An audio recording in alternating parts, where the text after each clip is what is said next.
Good morning, ma'am. Have a wonderful day. Let's thank God for giving us another day to learn and to enjoy life. So today, we will be tackling about the following topics. So first, you are expected to demonstrate the following objectives. Everybody, please read. Identify the different system of roading. Explain the importance of proper roading management. Develop the skills on how to properly handle the chicks during roading. Illustrate on how to prevent and control cannibalism. Value the importance of proper management of chicks. Demonstrate sense of responsibility towards taking care of animals. So today, we will be talking about this following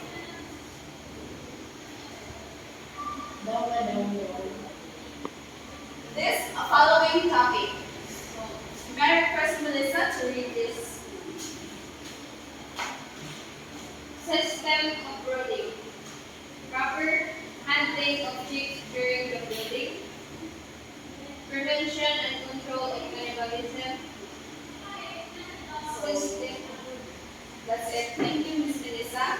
So, now let's tackle first the system of brooding. Based on the picture, what can you say or what system of brooding is this? Okay. Anyone? Please raise your hand if you want to answer. Artificial brooding. I think it is an artificial brooding.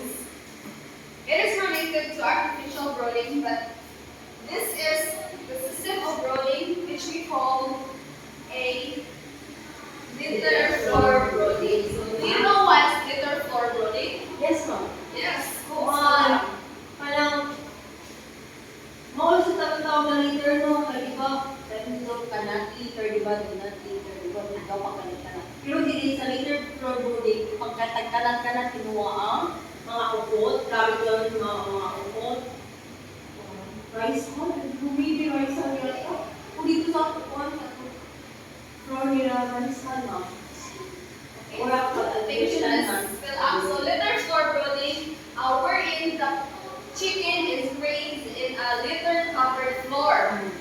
So, instead na magamit sila o katong elevated ng mga structures such as cages, this one, they only use the litter. So, these are the absorbent materials that we can use in litter covered floor. The litter covered brooding. So, this is the wood shavings, the sawdust, and the rice husk. So, Ms. Philam is right.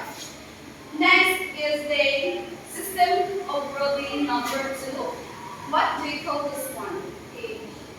Yes, Ms. Melissa? Cage.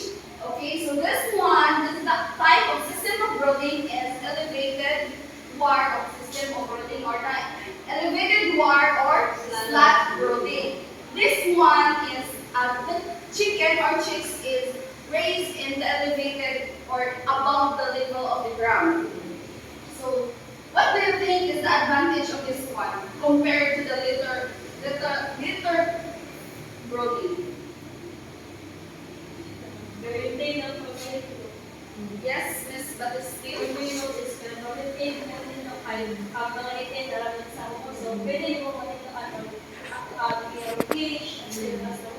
Yes, very good idea, Miss Batistille. So the advantage of this one is that the feces of the or ang mga itis sa mga chicks is mo full through na siya, dili siya maintain sa mo, and then it is the advantage of this one is kanang ma-reduce bitaw ang spread sa diseases kay hinlo naman siya.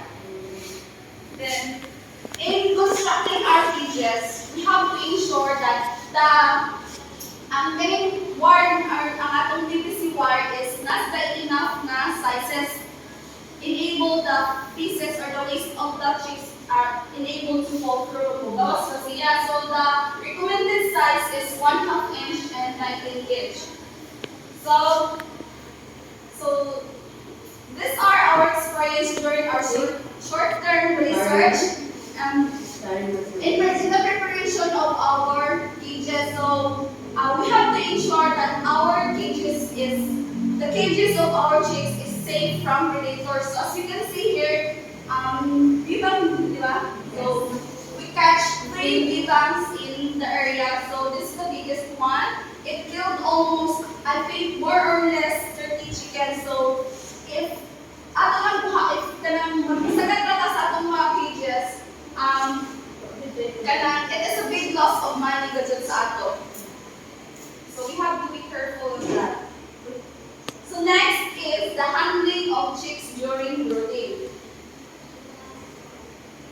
So first, before anything else, so handling of chicks in brooding is the critical factor that can influence the growth and survival rate of our chickens. So importante jud no nga atong properly handle ang atong chicks during brooding.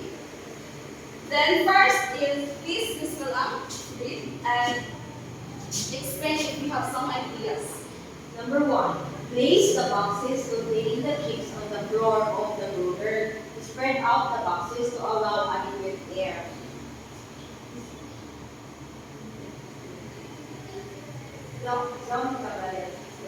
Yes, upon the arrival of Okay. So first, kung nagpalit ka ng mga chicks, down mo lang sa box no, may pusot-pusot para makakuha ng air. And then, spread out the boxes. Pag abot, imo na napihan ang box to allow adequate air. So yes, upon the arrival of the chicks, we have to spread out the boxes to ensure that there are adequate air na dili masuffocate ang atong mga chicks. The next is second is Ms. Udrina, please read and explain why or explain or give some ideas about it. When the chick boxes is separate the weak chicks from the output. So she is separate the chicks para dito after ng panahon. Yes, very good. So, upon the arrival of the chicks, we have to separate the weak and the active ones.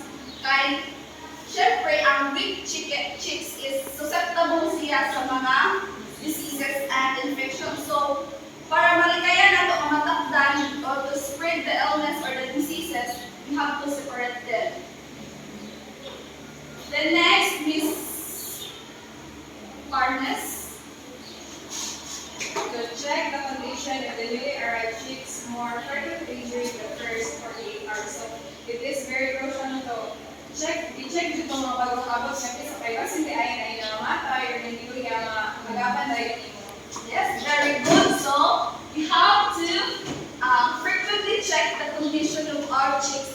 Initially, lagi na katong kung ano yung initial hours sa arrival time, vulnerable kaayo ang mga chicks ingana. So, pwede na ito na siya, as what Miss Joanne said now, makakuha na yung tao kung mga necessary action or precaution para maanggapan siya.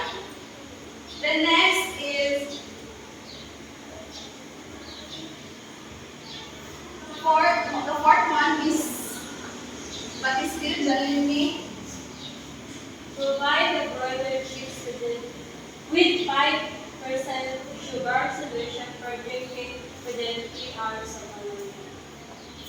So, sa pag-abot daw sa mga chickweed o imong sila tagal ng sugar solution para siguro more healthy ang product.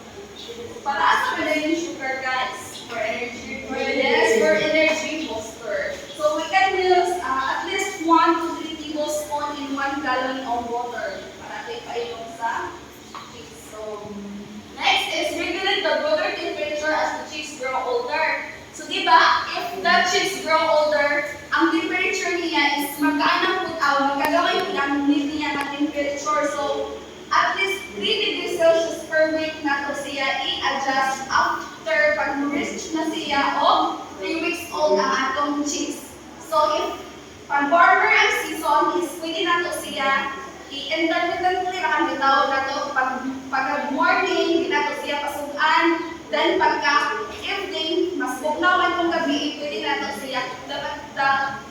Ang suga is dapat continuous sa suga.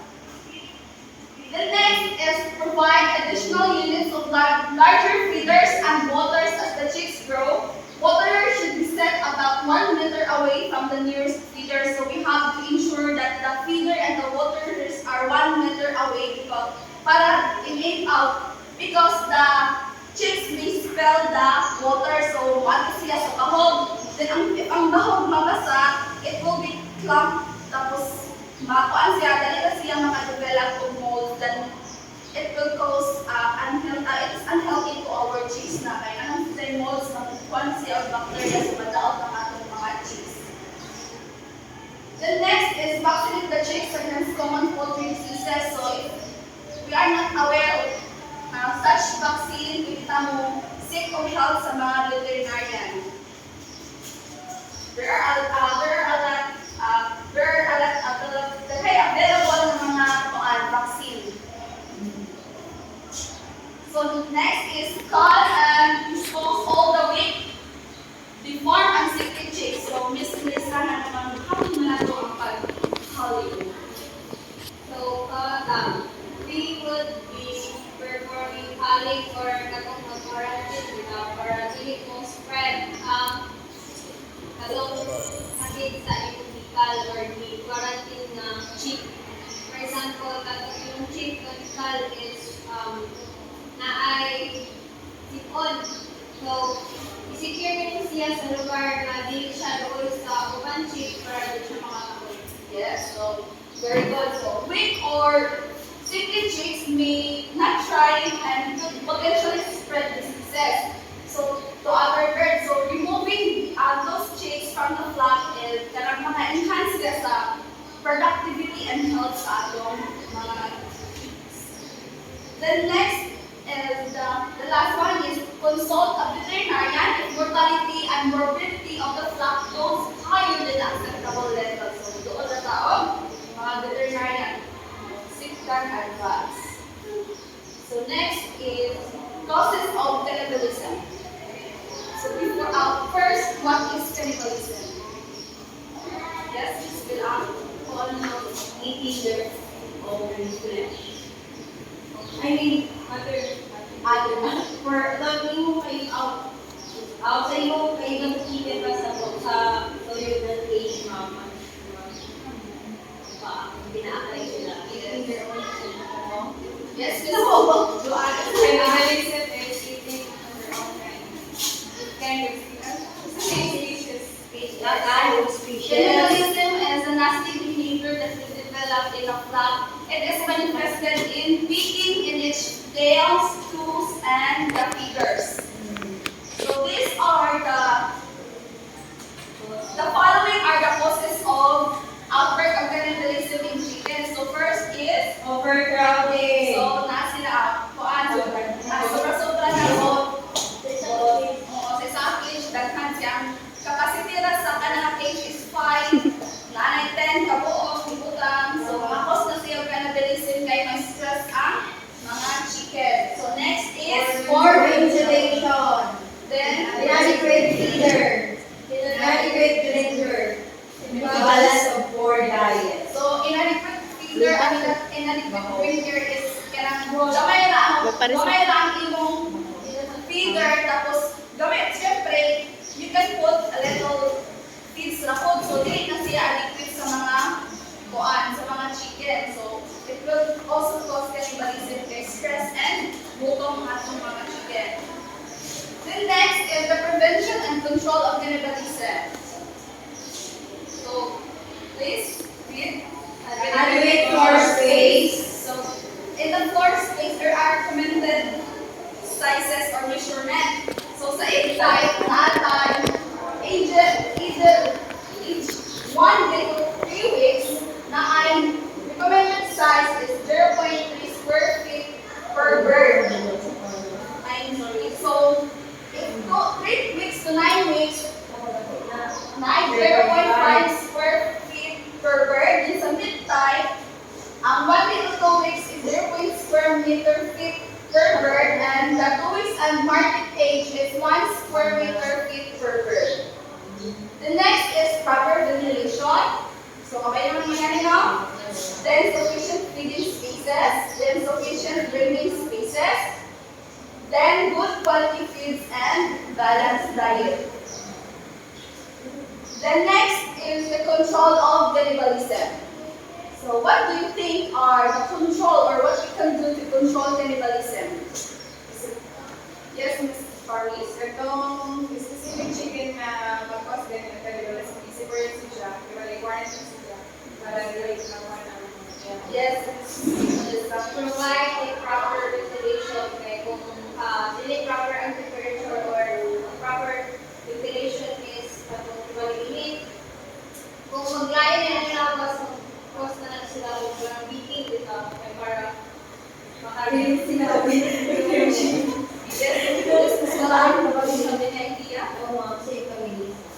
Yes, Ms. Calistil, you are nice. So, para makontrol ko lang yung cannibalism, makaprovide na sila sa pagkaon, tubig, at sila sa kakulungan. Dapat, kung hindi man na pwede masulog, dapat hindi man ako. Yes, very good. So all your ideas are correct.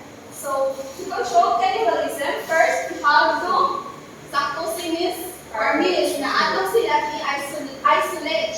So ang injured chicks and other bird like ang chicken diet is attract. The more makita sila of blood, mas attracted sila so mas ganahan na sila mag-eating each other. Sa mga dugo-dugo, sa mga wolves, mas ganahan na sila tukuan. Then second, if you have no isolation pen, you may paint the walls with dark, black ink or cream solution. So, mauni, pwede na yung sila tambalan na kung may isolation pen, kung may enough space para i-isolate na to ang ating mga injured na mga chicken. So, feeling cold is not cold, feeling purine is disinfectant to the purine, pero maka-avoid siya sa pag-beating mo kasi cannibalism kaya na sila yung foul odor without use. The next is the treat one of injured chicks with fine or anti-tick solution as soon as possible. So, ma-disinfectant sila. Then, as the same sa Preolin and Star, paano sila upapo? Maka discourage ko siya sa pag-cannibalism. Then, if you want to have a home remedy or organic pasiya, we can use honey and lemon, then add some food coloring. Tapos, ang honey is siya, antibacterial, then ang lemon is disinfectant. So, pwede na siya. Then next is increase the amount of salt in ration by 2% for 1 or 2 days. Salt will be added to the drinking water. Diba kaya ang salt is, diba, as we all know, ang cannibalism is due to stress. Some of them are due to stress. So ang salt is, pwede siya makatuan sa, makahydrate sa adult chicken. The next is, if cannibalism persists, big training is recommended. So, matungkol na ng ilang sumong. So, there are available tools or mga tools na para pag-easy pilihan na ito. So, please prepare one whole sheet of paper for the analysis. There are only 3 questions.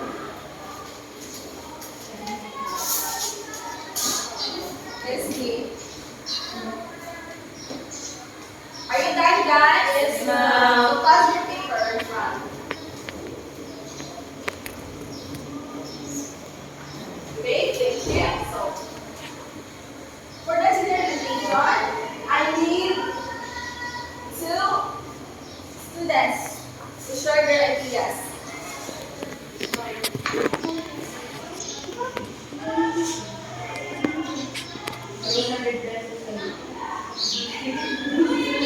Just a generalization, what we have learned from this discussion.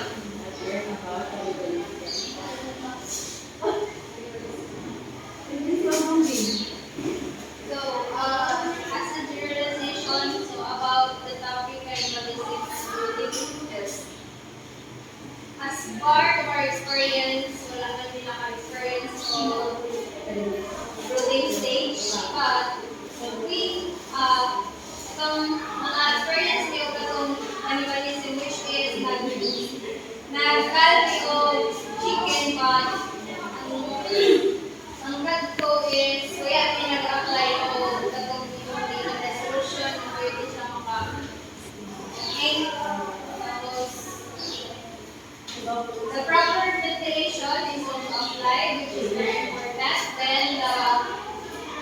performance of race is very particular to be considered to avoid cannibalism. So, as part of your discussion, it helped us students to cope up with more knowledge about cannibalism.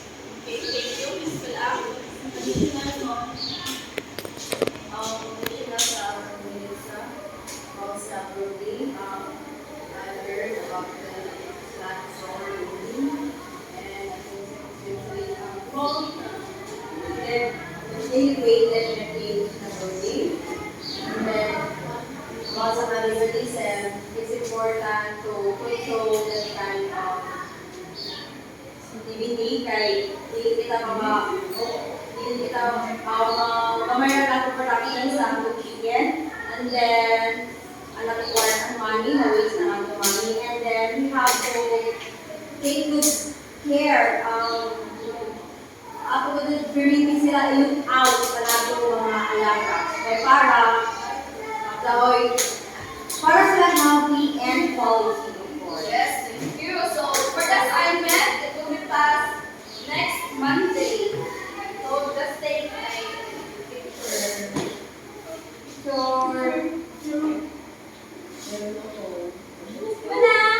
That's the end of our discussion, everyone. Goodbye.